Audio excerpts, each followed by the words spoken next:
Welcome to MU guide. इस video में आपको बताऊंगा कि आप अपने सैंडिस्क के प्रोडक्ट की वारंटी किस तरह से क्लेम कर सकते हो। यानी कोई भी आपका प्रोडक्ट है, चाहे वो माइक्रो एसडी हो, पेन ड्राइव हो या और भी कोई प्रोडक्ट है, उसमें कोई इशू आ रहा है, प्रॉब्लम आ रही है और वो आपके वारंटी पीरियड के अंदर है, तो किस तरह से उसकी वारंटी क्लेम कर सकते हो, उसी प्रोसेस के बारे में हम जानेंगे।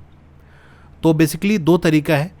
एक तो ये कि आप डायरेक्ट कस्टमर केयर से कॉल करो और अपनी प्रॉब्लम को बताओ और फिर वो जैसा आपको कहें वैसा आपको करना है। दूसरा तरीका ये है कि आपको एक आरएमए फॉर्म फिल अप करना होगा। तो वो फॉर्म आपको कहाँ से मिलेगा उसकी हम बात कर लेते हैं। आपको सर्च करना है सैंडिस्क आरएमए। तो देख रहे हो सैंडिस्क आरएमए इंडिया लिख कर आ रहा है। अगर आप इंडिया से हो तो इंडिया डाल के इस तरह से आपको, तो ये हमारा ओपन हो जाएगा। Mobile return material authorisation RMA request, ये पहला वाला जो लिंक आ रहा है उस पर आपको ओपन क्लिक कर लेना है। तो इस तरह से आपके सामने पेज ओपन हो जाएगा। यहाँ पर आपको अपनी पूरी डिटेल भरनी होगी और यहाँ पर कह रहा है कि आपको जो प्रोडक्ट कोड है वो पता होना चाहिए। इसके क्लियर पिक्चर आपको लेनी पड़ेगी, जो भी प्रोडक्ट है आपका उसके फ्रंट और बैक दोनों साइड की, इस तरह से कि जो आपका सीरियल नंबर या कह सकते हो प्रोडक्ट नंबर वो क्लियरली विजिबल होना चाहिए, दिखना चाहिए। तो यहाँ पर आप डिटेल भरोगे और लास्ट में आपको वही जो आपने इमेज क्लिक की होगी उस फाइल को यहाँ अपलोड करके सबमिट कर दोगे तो आपको मेल आएगा, यानी एक आरएमए नंबर आएगा। फिर उसके थ्रू आगे प्रोसीड कर सकते हो। क्या करना है आगे उसके बारे में हम आगे बात करेंगे।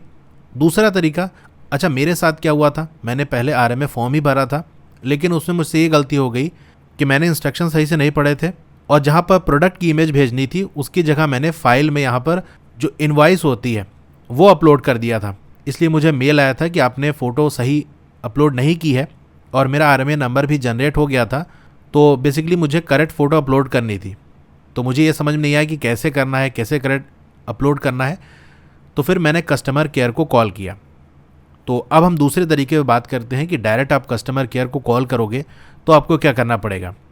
तो स्क्रीन पे नंबर फ्लैश हो रहा होगा, उस नंबर पे आपको कॉल करना है। तो कुछ इंस्ट्रक्शंस आएंगे। Thank you for calling Western Digital Global Customer Care. Press 1 for English. Hindi के लिए 2 दबाएं। सैंडिस्क संबंधित सहायता के लिए 2 दबाएं। अपना आरएमए स्टेटस जानने के लिए 1 दबाएं। रिप्लेसमेंट प्रोसीजर जानने के लिए 2 दबाएं। अगर आप रिटेलर हैं तो 3 दबाएं। यदि आप तकनीकी सहायता चाहते हैं तो या अपनी क्वेरी का जवाब पाने के लिए अगले उपलब्ध एजेंट की प्रतीक्षा करें। तो वहाँ से आपसे पूछा जाएगा कि क्या प्रॉब्लम आ रही है, तो आपको बताना है सारी चीज़ें कि कैसे क्या चीज़ें स्टार्ट हुई। और आपसे ये पूछेंगे कि जैसे आपका मेरा माइक्रो एसडी था तो किस डिवाइस में आप यूज़ करें। तो मैंने बताया इस मोबाइल के अंदर ये मेरा मॉडल था, वहाँ मैं यूज़ करा था। फिर आपसे प्रोडक्ट का जो कोड होता है या सीरियल नंबर वो पूछेंगे। तो वो आपको कहाँ मिलेगा, स्क्रीन पे आप देख सकते हो। जैसे मेरा माइक्रो एसडी था तो उसके बैक साइड में ब्लैक वाले पोर्शन में बहुत हल्के से लिखा होगा, अच्छे से लाइट के अंदर उसे देखोगे तब आपको वो दिखेगा, तो वो आपको बता देना है। इसी तरह और भी जो प्रोडक्ट है उसका जो सीरियल नंबर है वो प्रोडक्ट पे लिखा होता है। जैसे आप पेन ड्राइव का देख सकते हो तो बहुत सी पेन ड्राइव पे उसके प्लास्टिक पे लिखा होता है, या जैसे मेरे पास जो पेन ड्राइव है उसमें यहाँ देख सकते हो जो मेटल वाला पोर्शन है जो पीसी के अंदर इंसर्ट होता है, वहाँ पर ये कोड लिखा हुआ है, तो यही उसको बता देना है। फिर आप अपने सिटी के बारे में बताओगे, आप कहाँ रहते हो। अगर वहाँ पर लोकल सेंटर अवेलेबल होगा तो आपको कह देंगे कि आपको, यानी एक नंबर मिल जाएगा कि आपको एक मेल आएगा, वहाँ पर आरएमए नंबर होगा, उसका प्रिंट आउट निकाल के आपको सर्विस सेंटर चले जाना है और वहाँ से आपका काम हो जाएगा। लेकिन मेरे सिटी के अंदर कोई भी सर्विस सेंटर अवेलेबल नहीं था, तो उन्होंने कहा कि आप दूसरे शहर जा सकते हो या फिर आप कुरियर कर सकते हो।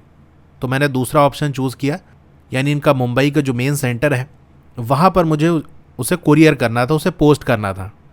तो कॉल एंड होने के बाद आपको थोड़ी देर के बाद एक मेल आएगा। तो इस तरह से मेल होगा, बिल्कुल टॉप पे रिटर्न ऑथराइजेशन आईडी, यानी जो आपका आरएमए नंबर है वो लिखा होगा, प्रोडक्ट का आपके कोड लिखा होगा। तो ये जो मेल होगा इसका आपको एक प्रिंट आउट निकाल लेना है और जो आपका प्रोडक्ट है इस प्रिंट आउट के साथ उसे उनके जो सेंटर है वहाँ पर भेजना है। तो सेंटर का एड्रेस ये पूरा लिखा हुआ है, इसी एड्रेस पे आपको भेजना है। तो आपको एक टेम्पर प्रूफ एनवेलप लेना है, उसी के अंदर इसे रख के भेजना है। अब मेरे आसपास टेम्पर प्रूफ एनवेलप नहीं मिल रहा था, तो मैंने क्या किया, नॉर्मल जो आपका पेपर वाला एनवेलप होता है उसी को लिया और जो मेरा प्रोडक्ट था उसको जो आपका बबल रैप होता है या आपने ऑनलाइन प्रोडक्ट खरीदा होगा तो वहाँ पर आपको मिला होगा। तो उसी में से मैंने निकाला, देख सकते हो इस तरह से, और उसी को कट करके उसी के अंदर जो मेरा माइक्रो एसडी था उसको रैप करके, और हाँ आपको ध्यान रखना है सिर्फ आपका प्रोडक्ट ही जो यानी माइक्रो एसडी भी जैसे प्रॉब्लम है तो सिर्फ उसी को भेजना है, पूरा बॉक्स वगैरह सब भेजने की ज़रूरत नहीं है। यहाँ तक कि माइक्रो एसडी के साथ जो एडाप्टर मिलता है वो भी आपको भेजने की ज़रूरत नहीं है, सिर्फ उसी प्रोडक्ट को आपको उसी एनवेलप के अंदर रख के भेज देना है। तो माइक्रो एसडी को मैंने बबल रैप वाली जो शीट थी उसी के अंदर रैप करके और पेपर एनवेलप के अंदर डाल के, एनवेलप के ऊपर जो फ्रंट साइड है वहाँ पर लेफ़्ट साइड में मैंने फ्रॉम लिखा, फिर अपना पूरा एड्रेस, ये देख सकते हो, ये सारी चीज़ें इस तरह से आपको डाल देनी है। फिर राइट साइड में टू यानी कहाँ पर भेजना है उनका पूरा एड्रेस जो आपको मेल में लिखा होगा वहाँ से नोट डाउन कर सकते हो, या यहाँ पर से जो मैंने लिखा है उसे नोट डाउन कर सकते हो, और नीचे मैंने RMA नंबर भी डाल दिया। तो इस तरह से आपको लिख देना है। अब क्योंकि मेरा जो एनवेलप था वो पेपर वाला था तो वहाँ पर डैमेज हो सकता था, इसीलिए मैंने जो वाइड वाला टेप होता है, ठीक है, चौड़ा वाला जो टेप होता है उसको पूरा यहाँ कवर कर दिया ताकि पानी वगैरह लगने पर वो डैमेज ना हो सके। तो इस तरह से आप कर सकते हो, या सिंपल आप टेम्पर प्रूफ एनवेलप ले सकते हो, उससे ये सब झंझट से आप बच जाओगे।